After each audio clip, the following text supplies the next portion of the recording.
we're lucky that the Cold War as we once knew it came to a close in the early 1990s, but of course that wasn't the end of the difficulties both for international relations and of course for the world of energy as well.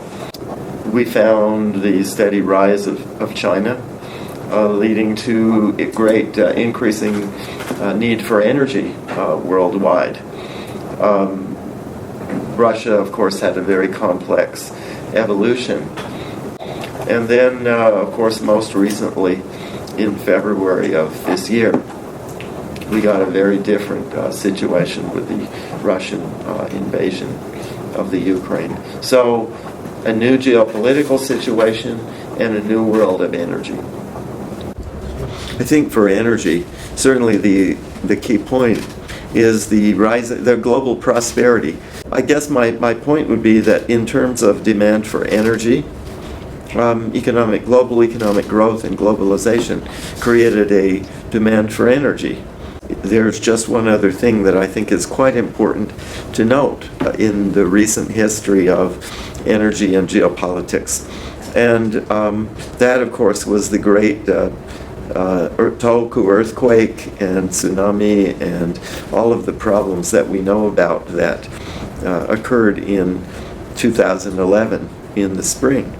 And in the energy side, of course, because the nuclear plants could not operate, the demand for LNG, of course, rose greatly. Japan became a very important, and even more important, of course, it has been the largest consumer of LNG in the world.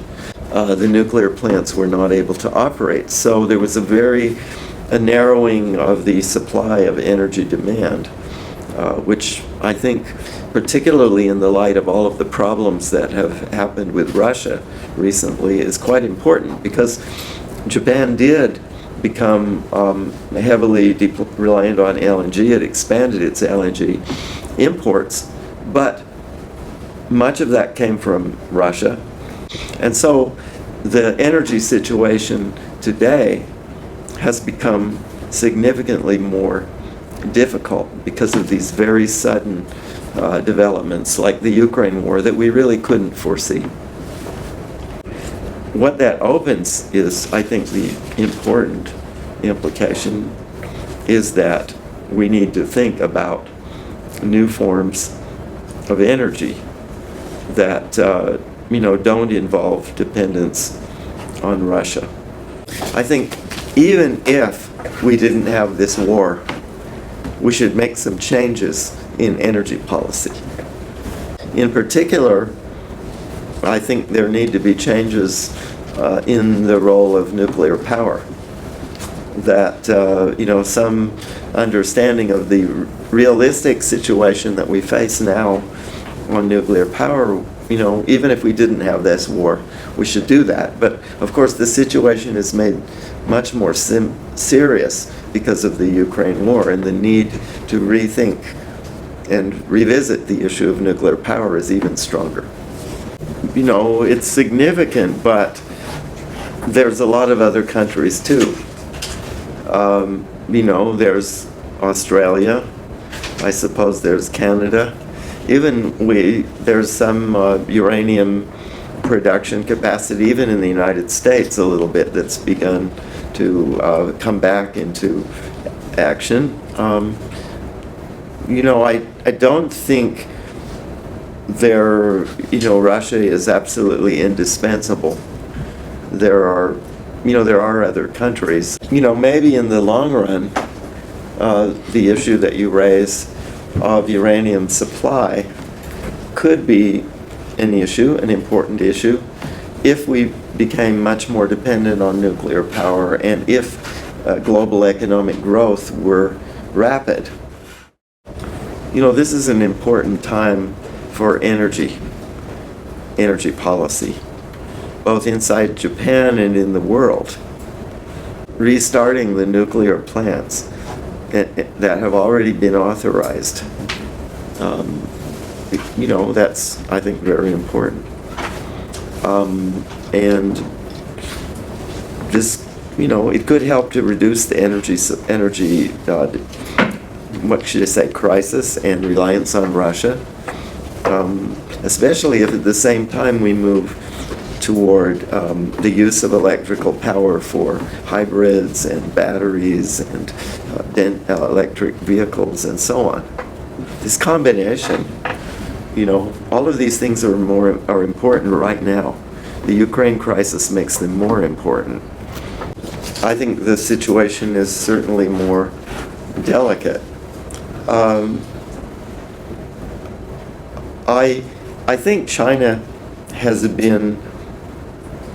must have rethought the strategic situation in Asia to some extent by noticing the world's reaction to the Ukraine war, particularly in the G7 countries.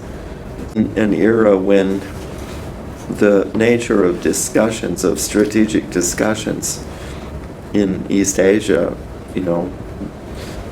including inside the U.S.-Japan alliance, need to take on a more serious tone that recognizes the dangers that we are beginning to see.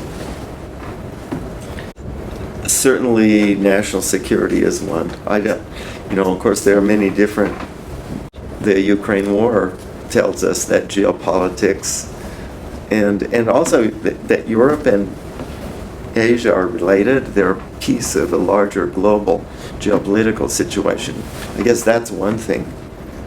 Hiroshima is hosting the G7 summit next year.